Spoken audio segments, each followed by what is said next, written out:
On est ravis de vous accueillir ici dans les jardins du Luxembourg pour ce magazine Séninfo.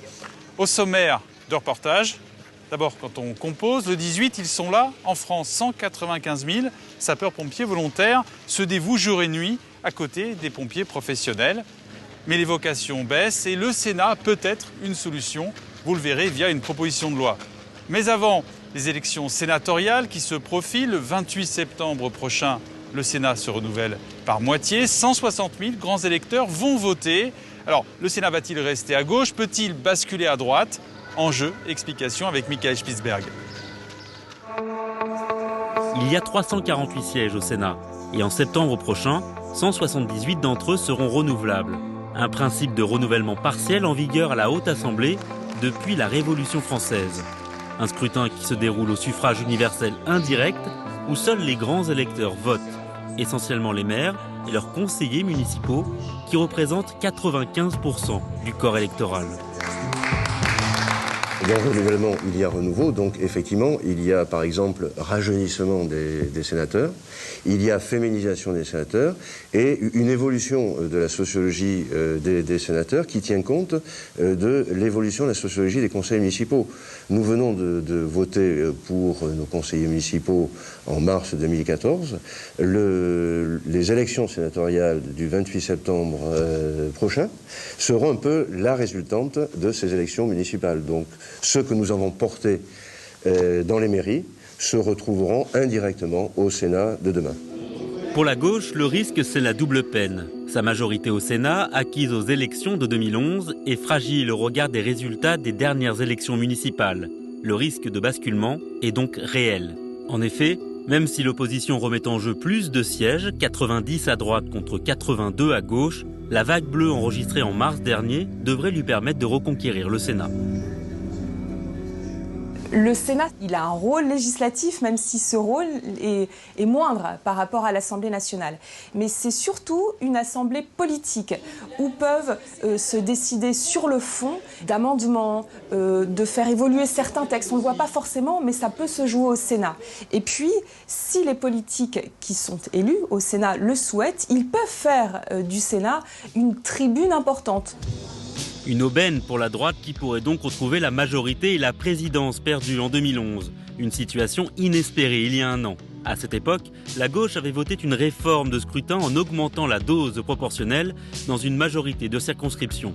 Pour cette élection, 119 sièges sont à la proportionnelle contre seulement 59 au scrutin majoritaire.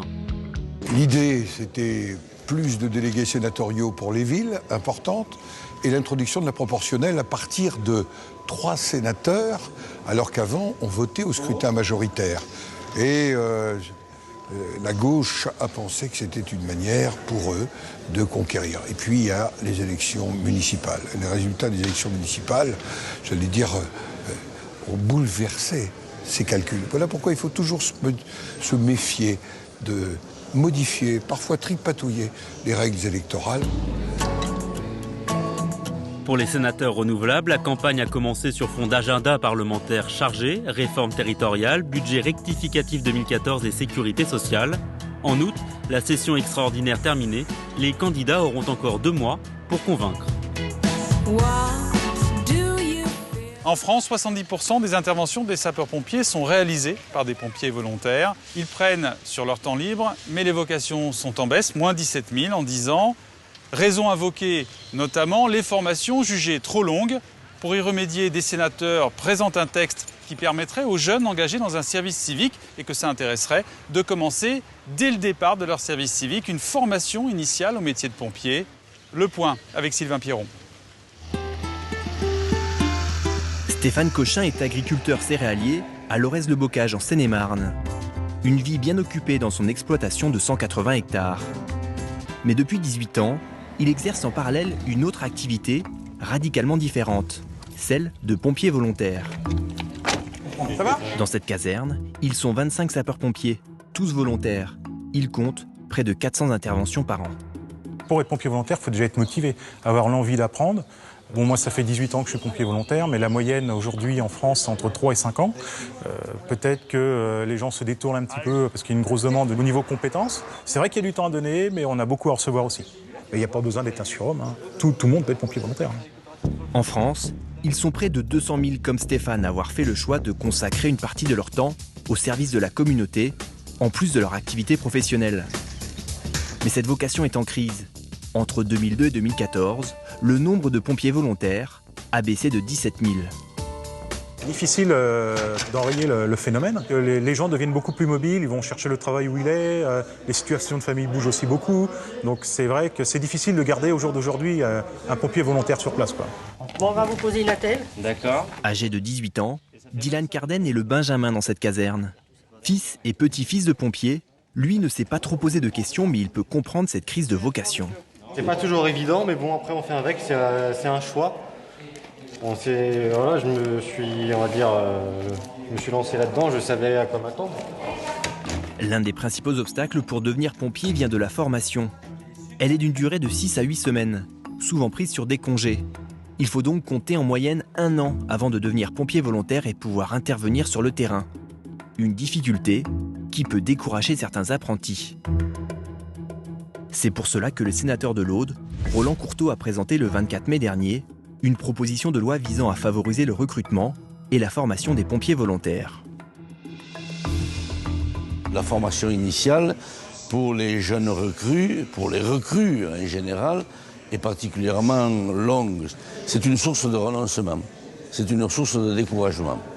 Donc notre proposition prévoit de permettre à un jeune qui effectue son service civique d'acquérir parallèlement une partie de cette formation, alors, une partie ou en totalité. Ainsi, les délais seront beaucoup plus courts et il pourra intervenir plus rapidement. Sans pompiers volontaires, il n'y a plus de secours. Si l'on veut vraiment stopper cette baisse des effectifs, il faut résoudre un certain nombre de problèmes, dont celui-ci. Ah monsieur, ça va. Si cette proposition de loi est adoptée, le Sénat espère bien rendre plus simple et plus attractive la mission de pompier volontaire.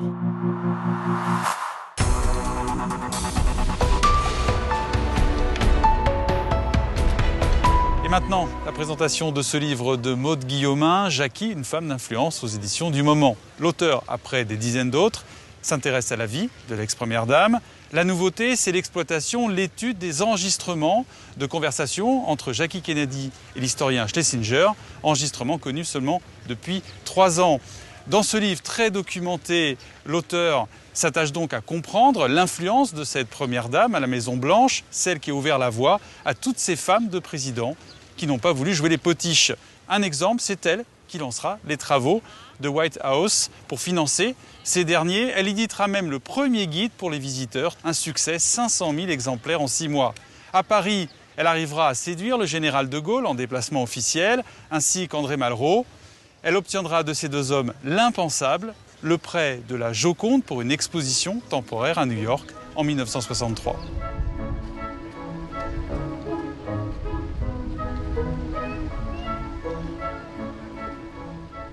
Un beau soleil, vous l'avez vu, pour notre dernier magazine de la saison. Vous avez été nombreux à nous suivre cette année, merci. Parfois près de 400 000 à vous intéresser à l'actualité du Sénat, ses coulisses et son travail parlementaire. Si tout va bien, on se retrouve à la rentrée sur France 3 avec l'équipe de Jara Productions. Merci encore de votre fidélité.